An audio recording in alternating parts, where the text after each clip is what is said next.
Hi, my name's Melissa Cudgel, and I'm going to talk about the national oral health care in the United States and what we can do to improve it.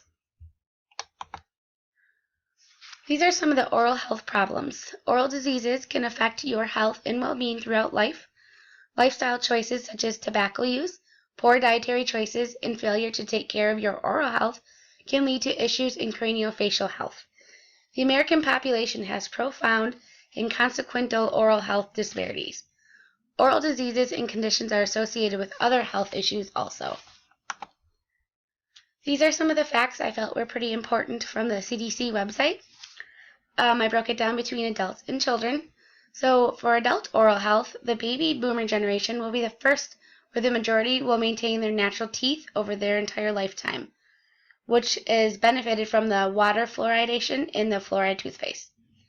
Over the past 10 years, the number of adults missing all their natural teeth has declined from 31% to 25% for those aged 60 years and older, and from 9% to 5% for those adults 40 to 59 years.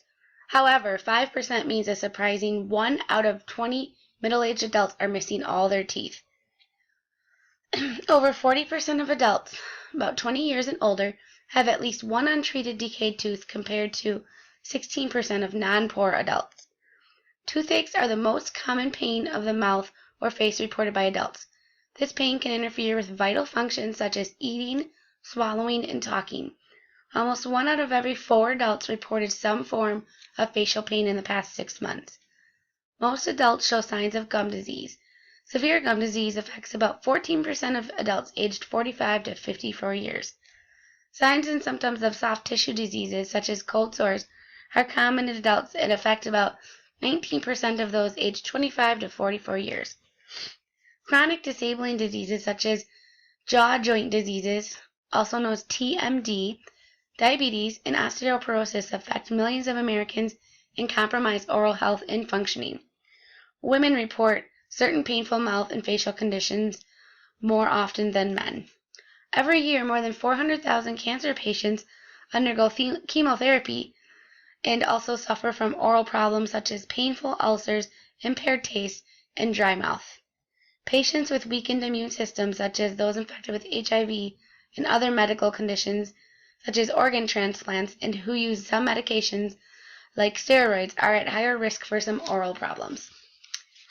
Employed adults lose more than 164 million hours of work each year due to oral health problems or dental visits. Customer service industry employees lose 2 to 4 times more work hours than executives or professional workers. For every adult 19 years or older without medical insurance, there are 3 without dental insurance. 70% of adults reported visiting a dentist in the past 12 months. Those with incomes at or above the poverty level are much more likely to report a visit to the dentist in the past 12 months compared to those with lower incomes. And for the children, the most common problem with their teeth is tooth decay, otherwise known as cavities, and it's a chronic condition of childhood in the United States. Untreated tooth decay can cause pain and infections that may lead to problems with eating, speaking, playing, and learning. About 20% of children aged 5 to 11 have at least one untreated decayed tooth. About 13% of adolescents aged 12 to 19 have at least one untreated decayed tooth. The percentage of children and adolescents aged 5 to 19 with untreated tooth decay is twice as high for those from low-income families compared with children from higher-income families. So these are some of the facts that I did just feel were really important to share that address the oral health problem in the United States. The CDC works to try to better our oral health problem and programs in the United States, and here are their vision, mission, and role and their core functions. Their vision is a nation where all people enjoy good oral health that contributes to leading healthy and satisfying lives. Their mission is to prevent and control oral diseases and conditions by building the knowledge, tools, and networks that promote healthy behaviors and effective public health practices and programs. Their role is to provide national leadership to prevent and control oral diseases and conditions and promote oral health. And they have core functions, which are to monitor, research, communicate, preventative strategies, state infrastructure, evaluation, investigate and diagnose, partnerships, and policy development. The CDC put together a strategic plan, and here's just an overview of it.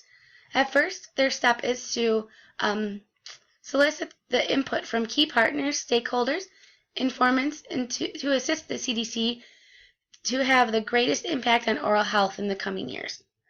And their layout includes of their strategic plan includes goals.